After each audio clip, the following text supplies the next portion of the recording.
welcome to the channel. If we aren't from one another, my name is Jamie and this is the second generation HomePod. No, really, it is. And the unboxing experience is exactly what you've come to know and expect from Apple at this point. There's going to be no plastic. Instead, you have two pull tabs on the bottom.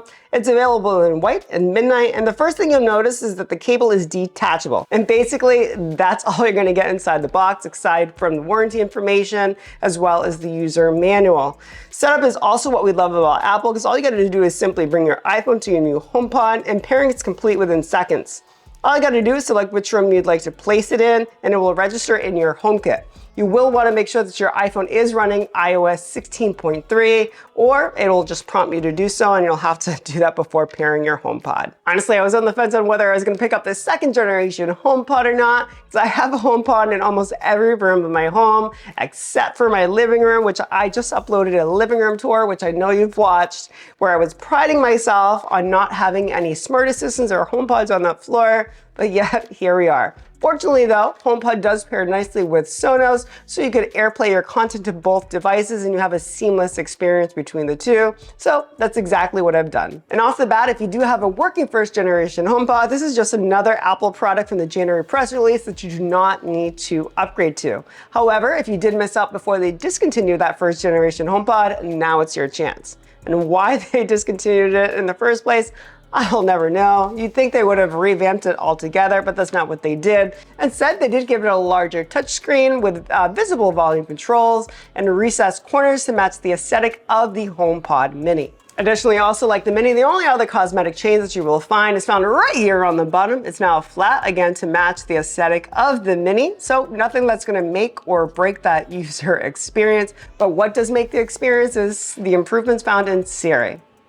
Just kidding. Siri is still Siri, but I will say, having owned that first generation since February of 2018 when it was released, I have noticed that it's become far less responsive, and that's more than usual, really. But whether that's Siri herself or the speaker, I can't really say, but now having owned this second generation HomePod for a couple of days now, I have noticed that it's even more attentive to my needs. So let's test exactly that. Let's test the responsiveness of Siri between these two models. All right, we're going to go ahead and ask each of the HomePods 5 the same questions, starting off with, hey Siri, turn off the desk light. Okay, the desk light is off. One sec.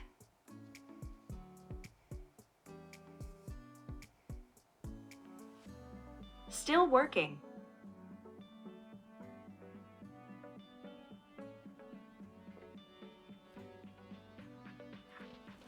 Still on it.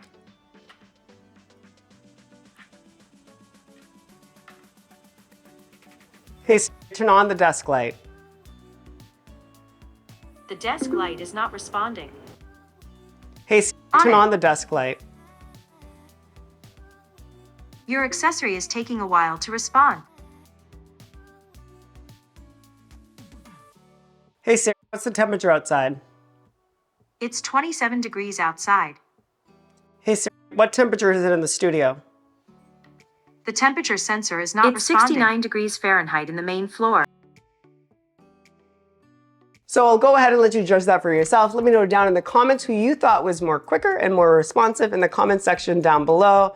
But whether Siri worked well or not, what's never hindered my first generation HomePod was the sound quality. However, I do just always prefer to just AirPlay whatever I want to listen to straight from my phone. And besides the cosmetic changes that I've already mentioned, there are a few internal ones as well.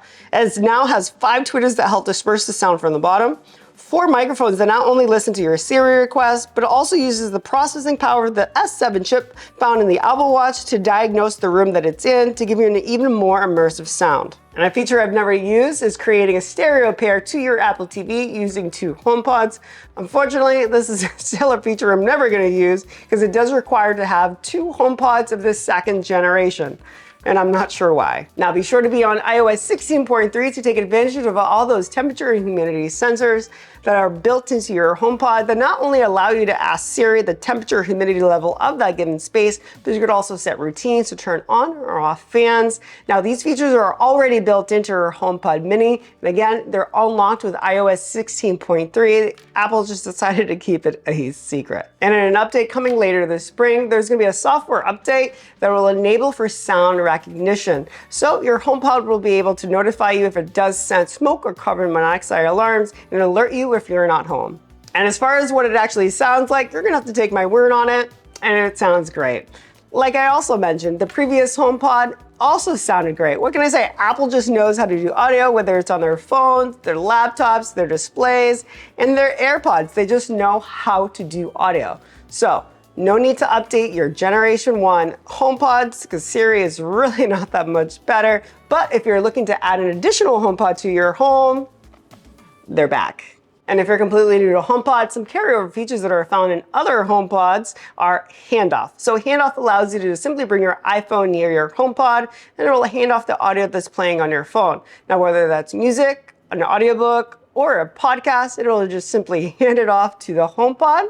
Another nifty feature that was introduced a couple years ago with the HomePod Mini is intercom. So what an intercom allows you to do is just broadcast messages to other HomePods in your home to get other family members' attention. Personally, I'm really excited that the HomePod is back. I've always wanted it in the white. Now, whether it stays white, that's gonna be another story, but it's also nice that I got a $50 price reduction. Now, this is where I'm gonna leave it. If you made it all the way to the end of the video, I appreciate each and every one of you. Let me know if you're excited for the return of the HomePod, and until next time, see ya.